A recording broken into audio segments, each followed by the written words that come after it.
मतलब एक विधायक बनने के बाद सरकार बनती है और सरकार को मतलब एक विधायक बनने के बाद सरकार को आरोप अभी लग रहे थे जैसे कि वैसे अगर निर्दलीय भी रहता है तो भी समस्या आती है। नहीं, तो आप क्या मैं ये कहूँगा कि मैं 2010 से 15 के बीच में मैं रहा था, निर्दलीय ही रहा था। उस समय कांग्रेस का बोर्ड था नगर निगम में, लेकिन मेरे वार्ड को मैंने भारतीय जनता पार्टी की विचारधारा को रखते हुए भी मेरी सदन में अलग कुर्सी लगी थी और मेरे विकास के काम में आज पार्टी में रहते हुए से ज़्यादा 2010 से 15 के बीच मैंने विकास कार्य कराए। तो साहब, अगर आपकी इच्छा शक्ति होती है तो विकास कार्य में कहीं आपकी सरकार बाधे नहीं बन सकती है, क्योंकि जो मुख्यमंत्री जी बने या जो सरकार के मंत्री बने या जो विधानसभा के अंदर बैठे हैं वो भी कहीं ना कहीं जनता से जुड़े हुए। क्यों अगर ऐसा करके आपका ऊपर के नेता आपका या ऊपर की विधानसभा में कोई आपकी पार्टी अगर बाधक बन रही है तो जनता सब समझती है, आप जनता को आगे करके उनके साथ क्यों नहीं जा रहे हो। तो ऐसा कोई बाधा नहीं आने वाली है और 100% अजमेर उत्तर का विकास 100% होगा ही होगा।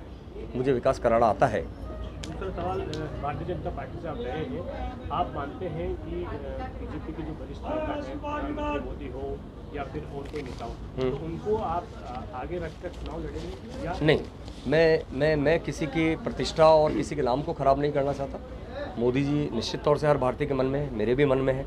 मैं उनको सामने आज तक मैं नहीं रखा है। अगर कहीं बात आती है कि मोदी जी की चर्चा चलती है तो मुझे कहना ही है, सम्मान में उनके दो शब्द बोलने ही है। मैं तो देवनानी जी के सम्मान में भी बोल रहा हूँ साहब। मैं कह रहा हूँ आदरणीय थे, हैं और रहेंगे ना। मैंने उनसे बहुत कुछ सीखा जीवन में, वो भी आदरणीय रहेंगे। लेकिन इस चुनाव में देवनानी जी को मैं सामने लड़ने का मेरा यूँ मैं चाहूँ तो मेरे पास संविधान ये कहता है कि हमारे मोदी जी का, हमारे प्रधानमंत्री का मैं नाम लेकर लड़ सकता हूँ चुनाव। लेकिन मेरे पास काम है साहब, कामों की एक लंबी फहरिस्त मेरे पास है। मैं क्यों किसी का नाम लूँगा? मैं क्यों किसी का नाम लूँ? मोदी जी हमारे हैं, सबके हैं, आप सबके हैं। लेकिन मुझे अभी किसी को नाम लेके चुनाव लड़ने की ज़रूरत नहीं है। अगर मैं नाम लूँगा तो फिर ये बिना कुछ किए फेसबुक पे अनशन चला रहे हैं, जब नाम ले लूँगा तो ये और कुछ चला देंगे। ऐसा कुछ नहीं करना। अपना बढ़िया काम चल रहा है, चुनाव जीत रहे हैं साहब। चुनाव के बाद ऐसी स्थिति आ जाती है कि आप जीतते हैं, निर्दलीय बन जाते हैं और सरकार में बीच फंसता है कांग्रेस या बीजेपी में, कहाँ जाओगे? वो हमारे कोर कमेटी तय करेगी, जनता तय करेगी। अजमेर की जनता और हमारे से जुड़े लोग हैं, वो तय करेंगे कहाँ जाना है। लेकिन विचारधारा जो है मेरी, वो कभी नहीं बदलेगी। मैं कहीं भी रहूँ, मैं रहूँ नहीं रहूँ, लेकिन मेरी विचारधारा हमेशा मेरे साथ रहेगी।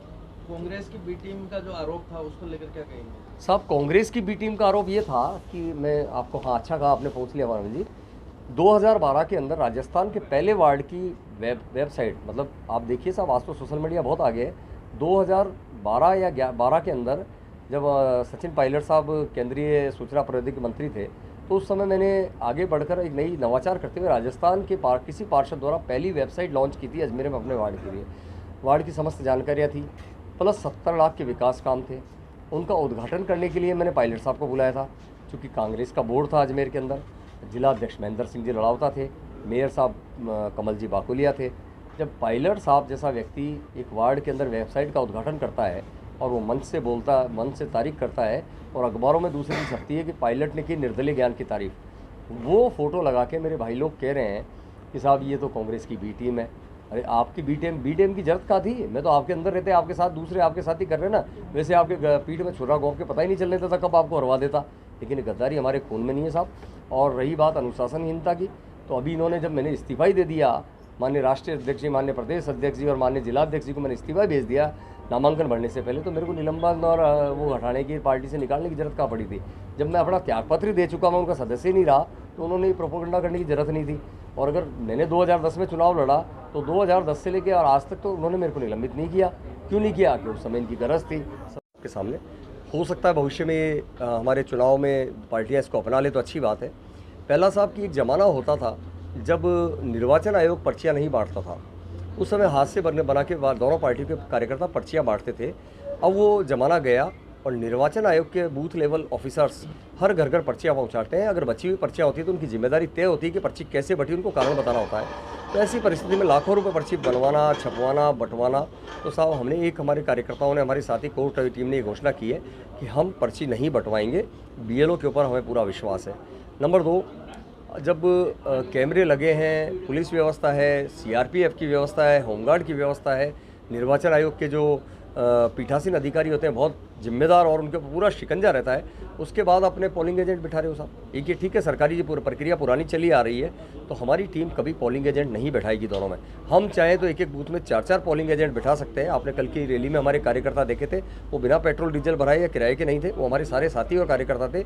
हम 197 बूथ पे दो आदमी बैठा सकते हैं, लेकिन चूंकि हमें ये कहीं ना कहीं सुधार का नवाचार का काम करना है, तो हम पोलिंग एजेंट नहीं बैठाएंगे। तीसरी बात, चुनाव में प्रत्यक्ष रूप से तो नहीं, अप्रत्यक्ष रूप से कई बार बात सामने आती है कि साहब शराब का उपयोग हो रहा है, शराब बांटी जा रही है। हमारी टीम ने निश्चय किया है कि हम अजमेर उत्तर के अंदर एक बूंद भी शराब हमारे माध्यम से न बांध के किसी के जीवन को और किसी के परिवार को बर्बाद नहीं किया जाएगा। हमारे चुनाव में हम एक बूंद भी शराब की नहीं बांटेंगे, ये हमारे साथियों ने तय किया है। इसके साथ साथ अभी आप फाईसागर झील है, एक अंग्रेज़ इंजीनियर हुआ करते थे, इंजीनियर फाई, उनके आधार पे इस झील का नाम फाईसागर झील रखा था। आज आज़ादी के इतने साल बाद में भी आज एक अंग्रेज़ इंजीनियर के आधार पे फाईसागर झील का नाम रखा हुआ है। मेरे लेटर पेड पे, मेरे प्रस्ताव पे नगर निगम ने इसका नाम वरुण सागर, हमारे झूलेलाल जी के जो वरुण अवतार झूलेलाल जी हैं, उनके ऊपर इसका वरुण सागर जी इसका नाम रखने का प्रस्ताव पास किया है। और जल्दी फाईसागर जो गुलामी का नाम प्रतीत होता है, वो वरुण जी, भगवान वरुण देव के नाम के ऊपर इसका नाम घोषित होने वाला है। ये काम मैंने किया है। इसके साथ साथ पत्रकार सुरक्षा के बारे में तो सभी नेता बात करते हैं, लेकिन विधानसभा के अंदर इस बारे में कोई प्रबलता से नहीं बोलता। मैं ये जीतने के बाद मेरा प्रयास रहेगा कि मैं विधानसभा में पत्रकार संरक्षण एवं कानून की मैं बात करूँगा। मैं हाँ, एक ये कहते हैं साहब कच्ची बस्तियाँ अवैध है, कच्ची बस्तियाँ अवैध है, इनको हटाया जाए। भारतीय जनता पार्टी में मैं रहा था, भारतीय जनता पार्टी में रहते हुए पार्षद था। जब मैं कहीं किसी शहर स्तर की समस्या की बात करता था तो मुझे ये कहा जाता था कि यार आपकी सीमा वार्ड है, वार्ड से बाहर की बात करता था, दूसरे पार्षद साथियों को अच्छा नहीं लगता था। कई मुद्दे हैं, उन मुद्दों के ऊपर मुझे पार्टी में रह के काम करने का अवसर नहीं मिलता था। एक जब पूरा शहर कह रहा था, पूरी पार्टी कह रही थी कि चेहरा बदल दो, किसी भी जाति, किसी भी समाज और किसी भी व्यक्ति को टिकट दे दो, उसमें टिकट परिवर्तन चाहने वालों ने ये नहीं कहा था कि इस जाति को टिकट दो या मुझे टिकट दो। अंत में तो जाके सभी कहने लग गए थे कि किसी भी जाति और किसी भी धर्म के व्यक्ति को टिकट दे दो। लेकिन पार्टी ने नहीं सुनी तो जब 36 कौमों के साथ में का मिला, मुझे समर्थन मिला और मुझे लोगों ने कहा कि चुनाव लड़ना चाहिए, तो 36 कौमों के आधार पर मैं साथ में मिलके मैं चुनाव लड़ रहा हूँ। एक आरोप ये लगता है कि ये कांग्रेस को जिता रहा है, बीजेपी को हरा रहा है, तो मैं उनको आपके माध्यम से ये जवाब देना चाहूँगा कि साहब अगर किसी को हराना होता और कांग्रेस को जिताना होता तो मैं फ़ोन के माध्यम से या भारतीय जनता पार्टी में भी रह के पीठ में छुरी मार के गद्दारी करके भी मैं चुनाव हरवा सकता था। मेरे लिए बहुत आसान काम था। मैंने 2003 से लगातार सभी विधानसभाओं में जो वर्तमान विधायक महोदय हैं, माननीय के चुनाव में मैंने जिताने का पूरा प्रयास किया। भारतीय जनता पार्टी हो या नगर निगम अजमेर हो, उनके महापौर जी या जिलाध्यक्ष जी से आप पूछ लीजिए। जब मैं भारतीय जनता पार्टी में जब तक रहा या नगर निगम में पार्षद के नाते एक अच्छे बच्चे की तरह, आज्ञाकारी बच्चे की तरह मैं रहा हूँ। कभी मैंने अनुशासनहीनता नहीं की, कभी किसी से फालतू बात नहीं की। अब कल मेरे कुछ साथियों ने बताया कि साहब माननीय विधायक महोदय ने आपके बारे में कुछ कहा है, तो उन्होंने ये कहा था कि साहब हमारे बराबर चल के दिखाए। तो मैं साहब आपको बताना चाहूँगा कि साहब मैं 2001 के अंदर एक पूरा मकान आके मेरे ऊपर गिरा था। मेरी रीढ़ की हड्डी 3 जगह से टूट गई थी। रीढ़ की हड्डी टूटने के बाद आदमी कभी खड़ा नहीं होता है, लेकिन साहब प्रभु की असीम कृपा और लोगों की दुआएं थी कि आज मैं चल रहा हूँ। मेरे पैर में कहीं चोट नहीं है, मैं उनसे भी तेज़ चल सकता हूँ। आज भी मैं 350 सीसी की मोटरसाइकिल बुलेट ही चलाता हूँ, आप लोगों ने सबने देखा होगा। पिछले 3 बार से मैं पार्षद हूँ।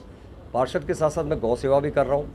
मेरे चाल में कहीं मेरी ये काम बाधा नहीं आया, मैं बहुत अच्छे से चलता हूँ। लेकिन जब रात को देर रात तक मैं नहीं सो पाता हूँ या ज़्यादा मेरी शारीरिक थकान हो जाती है, तो मेरे पैरों में कहीं लंगड़ाहट नहीं, मेरे नर्व सिस्टम में, स्नायु तंत्र में लड़खड़ाहट आ जाती है। उसके कारण से ऐसा लगता है कि मैं चलने में नहीं पा रहा हूँ। बाकी पूरा मैं अच्छे से दौड़ सकता हूँ।